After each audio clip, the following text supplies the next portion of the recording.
لله الحمد لله نحمده ونستعينه ونستغفره ونؤمن به ونتوكل عليه ونعوذ بالله من شرور أنفسنا ومن سيئات أعمالنا من يهده الله فلا مضل له ومن يضلله فلا هادي له ونشهد أن لا إله إلا الله وحده لا شريك له ونشهد أن سيدنا ومولانا محمدا عبده ورسوله أرسله بالحق بشيرا ونذيرا من يطع الله ورسوله فقد رشد ومن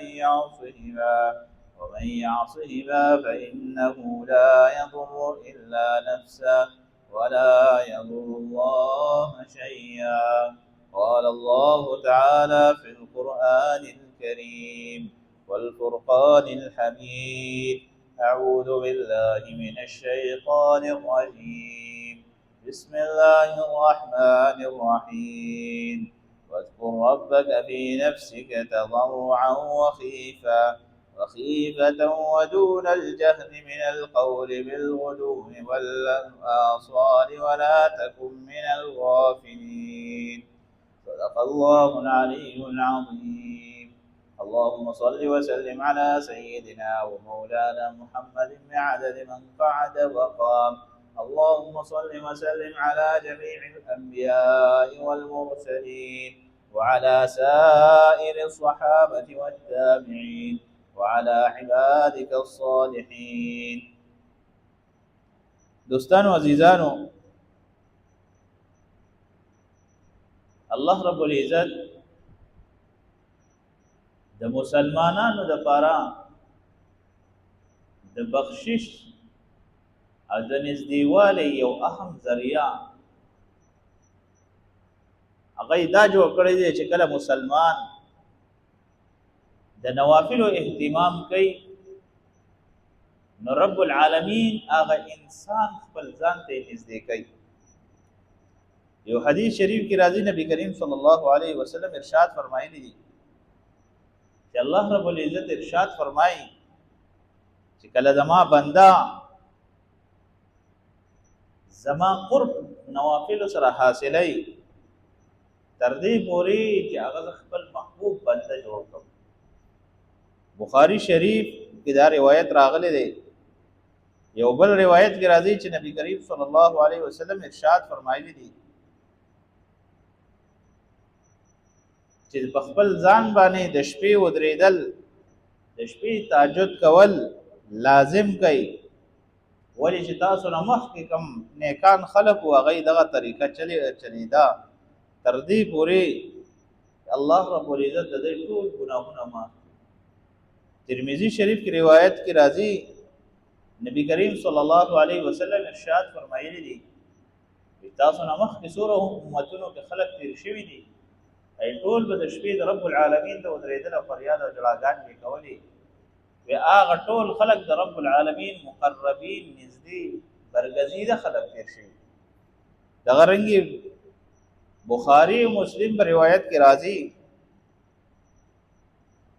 حضرت عبدالله رضی الله عنه متعلق چې د حضرت عمر رضی الله عنه زوی دی، نبی کریم صلی الله علیه وسلم ورته وویل چې عبدالله د فلانکی کس پشان م جوړېږه، دا ورته دی د پاروي تنبیهن ورته وی چې ته د ټوله شپه عبادت کې سات د مزد جمع نظر پاتې، بلکې دا ورته وی نبی علیہ السلام ورته فرمای کوشش کوا چې د شپې قیام الليل هم کوا، الله رب العزت ته منت او زاری او فریاد کوا، نو الله رب العزت ته نږدېوالی حاصل شي. نن سبا انسان چې دعا غواړي په دعا کې ورته مزه نه ورځي، وجه څه وجه ده؟ الله رب العزت ته سره راز نیاز نشته، تعلق ورسره نشته، مینا محبت ورسره کساتی په خپل سره د زړه نه ورسره والله کې یو قسم ساتي. وجه څه وجه ده؟ اته پته ده چې شپې پاسېدل ته ډېر ګران، ټیک ته چې د شپې نشي پاسېدی، الله رب العزت څه فرمایي ادعوا ربکم تضرعا وخیفه، چې خپل رب په پټه په څرګنده په هر ځای کې خپل رب یادوا، نو الله رب العزت سره بستا قربت نږدې کیږي ورسته راځه به الله رب العزت ته نږدې کیږي او کچری ته دا وای چې الله غفور رحیم دی بس الله معاوی دی انت ارى دواب زما قبلې بس لا سوچ دوا والله سره تعلق ما کوو موز راضی موز کې موزم بیګار داسې په هغه باندې په ټوکونو باندې تلاوت الا ماشاءالله کچر رمضان مبارک راځي پای کې دوستان عزیزانو د الله رب العزت بندګي چې څنګه کول حق ته اکرمي بندګي وکړي رب العالمین چې څنګه ترتیب د عبادت خودل د په هغه رنګ عبادت وکړي د عبادت نه ټوکې ټکالې خندا جوړه ده د عبادت نه رسمي روایت جوړ دي عبادت نه رواج جوړ کړ دي هغه موږ د ولې بس تا خلک موږ لذیذم زما دا څنګه د رب حکم دی الله رب العزت منادي مؤذن आवाज کړ دي چې کامیابی طرف ته راځي فلاح طرف ته راځي د الله رب العزت منادي از مؤذن اذان کړ دي اکی کامیابی طرف ته روان یم چې کوم باندې رب العالمین د کامیابی وعده کوي مسلمان عبادت کوي د عبادت په حق کې نیت وکړي چې کوم عبادت لپاره نیت پکار دی نه دا انسان کامیاب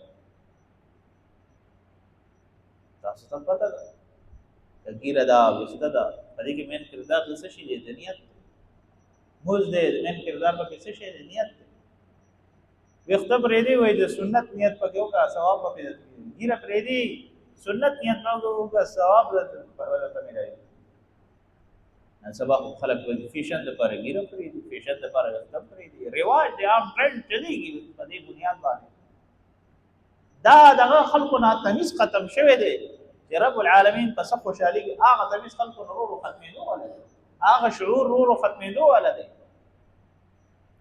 هر یو انسان دا سوچ کوي چې رب العالمین انسان پیدا کړ خو خپل رضا لپاره پیدا کړ الله غفور رحیم دی الله ولې چاته الله غفور رحیم دی او الله رحمان رحیم په هغه صورت کې دی چې کله ته ځان د رحمان او د رحیم امیدوار هم جوړ کړې سمد بے نیاز ذات ته چې څنګه ته الله رب العزت ته ترتیب کوله په هغه ترتیب هم چلےږي دا نه چې ته د رب العالمین رحمت امیدوار جوړیږي د رب العالمین یو خبره دی نه مانه د رب العالمین هغه قاعده او قانون او هغه طریقې کار نه مانی او خپل عقل اسان غلې راز غلې یاد ساتي چې کوم ځای کې ماته همیشه وي کوم ځای کې دین کوم ځای کې د عقل کار پری دی دا ځای نه دین ولنه خوړې شو مسلمان کو الله رب العزت یو عزتدار جوړ کړی دی یو اعلی منصب والے جوړ کړی دی یو اوچت مقام والے پیدا کړی دی په ټولو کې فائز مقام مسلمان ته ورکړی دی د پیدایش نواله تر مرګ پورې وته الله رب العزت عزت ورکړی دی د مرګ نه بعد د محشر د ورځې پورې وته الله رب العزت عزت ورکړی دی الله رب العزت غواړي همدا چې د مسلمان د عزت ملاوي شي او غواړي همدا چې دا بنده ماته نږدې شي په دنیا کې هر یو انسان دا کوشش کوي چې د بادشاہ ته وزیر اعظم ته MNA ته MBA ته نږدې شم او چېرې تاسو به دا ونه لرئ چې کله یو انسان لنکی سره یو ځای شوی دی او هغه کامیاب شوی په دنیا کې کامیابی اعلان شي بلکې قرآن کریم کې الله رب العزت ته فرمایي چې کم سړی ماته نږدې شي کامیاب رب العالمین ته چې کامیاب شي نږدې شي کامیاب شي وا کامیابی سرګند خلکو ته ولې د دوکې سترګې هر چا باندې پټې پرې دي الله رب العزت مسلمان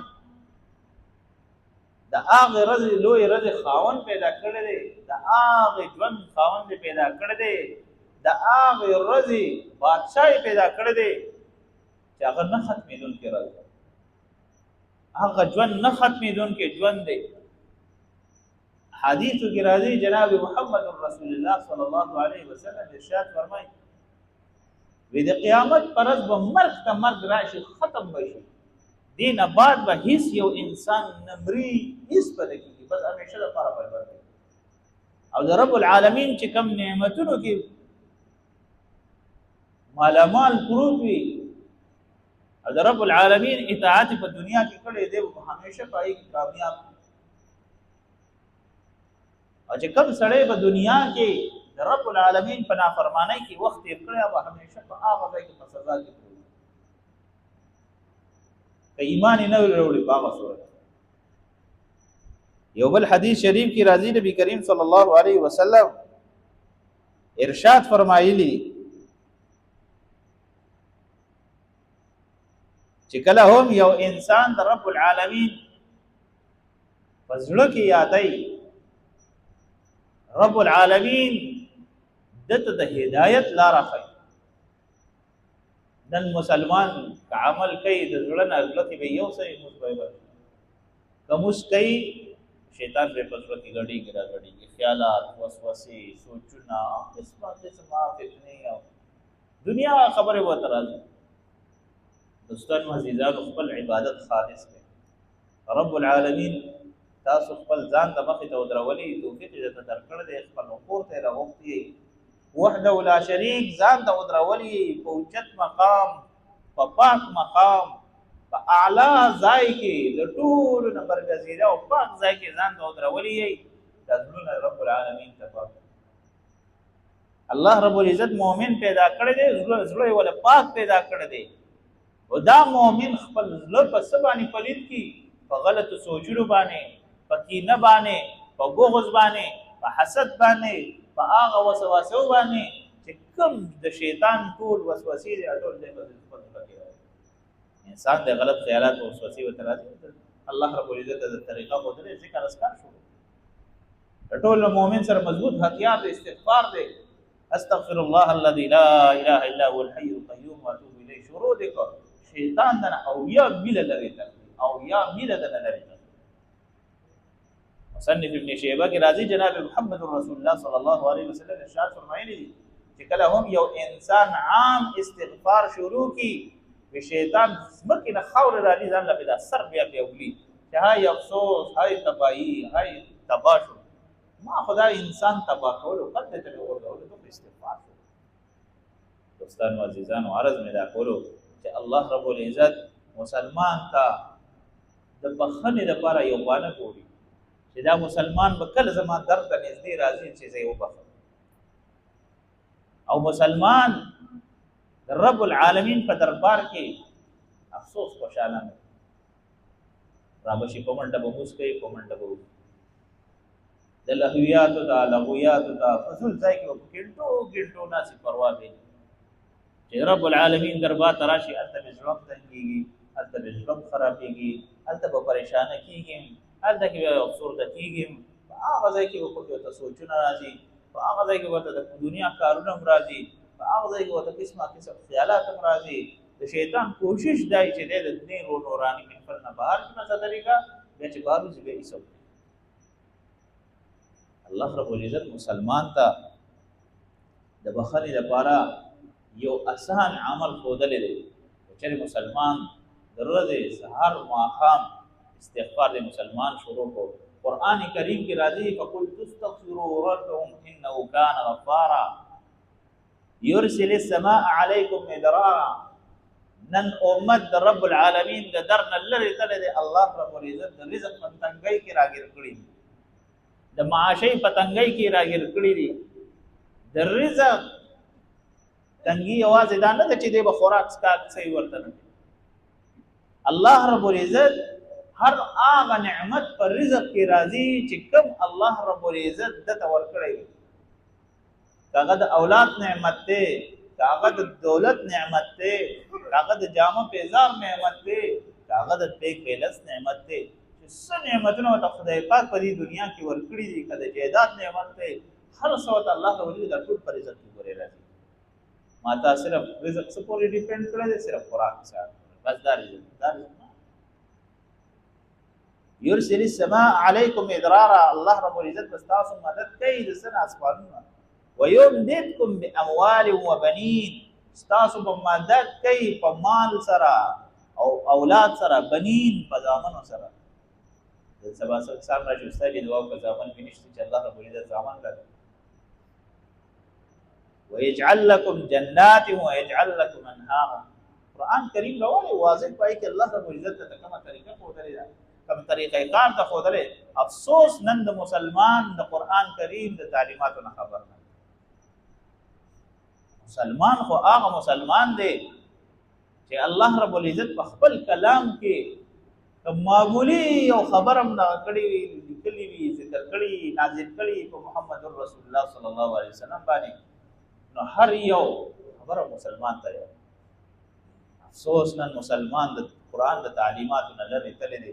تر دې پورې نبی علیه الصلاۃ والسلام باندې قرآن کې کم کم ځای کې مخاطب کېدو وحی پرې راغلی ده، بار بار راغلی. یا ایها الناس، یا ایها الرسل، اے خلقو، اے پیغمبره، بار بار ورته خطاب په دې باندې راغلی دی. د خلقو احکام ورته راغلي دي. الله رب العزت واضح دلائل ارس بیانوي په قرآن کریم کې، او الله رب العزت انسانان مخاطب کړي دي مخامخ. یا ایها الانسان ما غرک بربک الکریم، اے انسان ته کوم څیز داسې په دوکه کې اچوي. الذي خلقك فسواك فعدلك، ما پیدا کړي، ما برابر پیدا کړي، ما د لسانچه برابر پیدا کړي، دواړه لاسونه برابر، دواړه خپې برابر، دواړه سترګې برابر، پوزه برابر.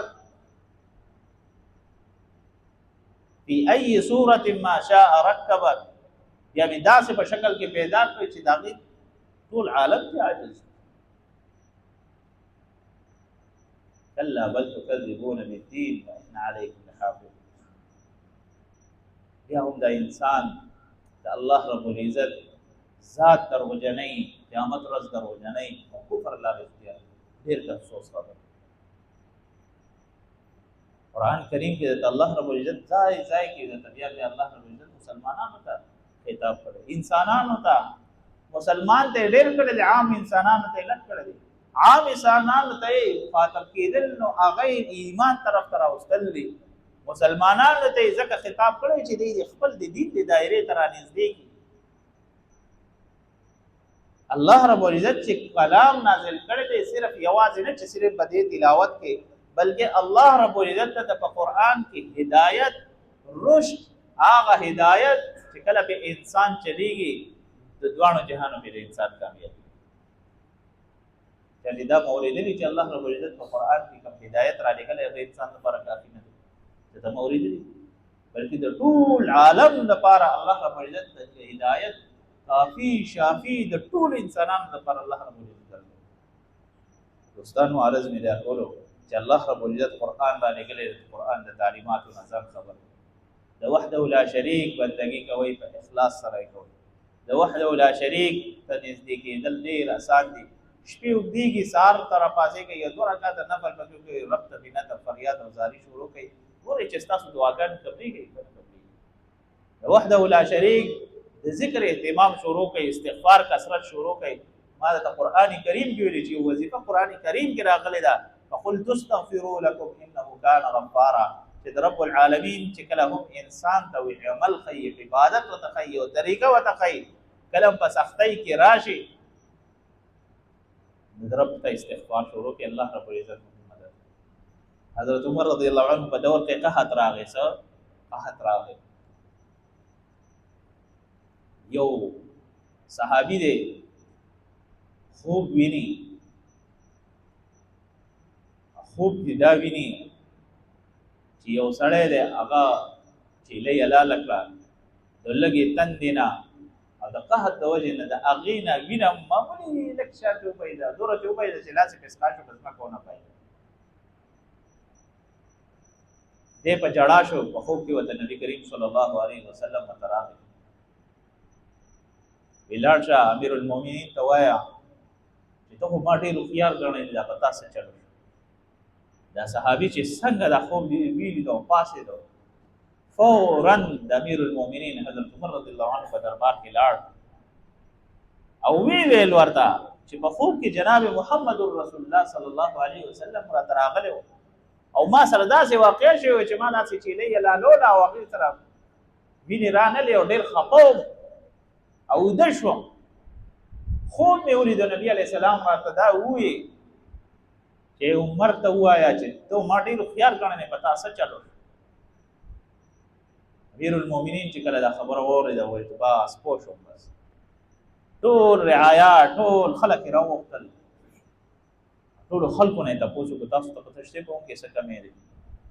چا یو مشوره ورکوله، چا څه بل څه، چا فینانشل، چا څه. وی ټولو نه غټه خبره دا ده چې موږ د رب عبادت رسمي رواجي شروع کړی دی، رب العالمین عبادت د زړه نه کوو. ټول استغفار شروع کو، رب ته منت او فریاد او زاری شروع کړي. رب العالمین په هفته کې دنه ټول قحط لري. دا نن سبا هر یو انسان فریاد کوي، استاجي دعا کوي چې الله رب العزت مو مدد وکړي، مالی حالات مخرب، مالی حالات مخرب. تیر هفته ما د گیزر د پاره د جمعه ته پر غټ گیزر پکاره ما اعلان کړ چې خلکو ما ته ډېر فریاد وکړ، بیا ما ته خیال علم ما زه څنګه اعلان کړم چې جمعه ته پر گیزر پکاره. چې کوم یو کس ته وایي نو هغه ته دغه فریاد استاد حالات خراب دي، بس دعا کوو حالات خراب. دوستانو عزیزانو دا خو لا بیا هم ډېر حالات دي، تر دې پورې چې کله قحط په انسان باندې راشي هغه دا پاڼې خوري تر دې پورې چې شینکې په ځمکه باندې ختم شي. بیا داسې ځناور په خدای مسلط کی چې د ځمکې ټول شینکې ختم کی. بیا ورپسې چې قحط راځي بیا د ځمکه ټول خپلې اوبه واپس راکوي. هغه حالاتونه د هغه قحط نه ټول مؤمنان مسلمانان الله رب العزت وساتي. واخر دعوانا ان الحمد لله رب العالمين.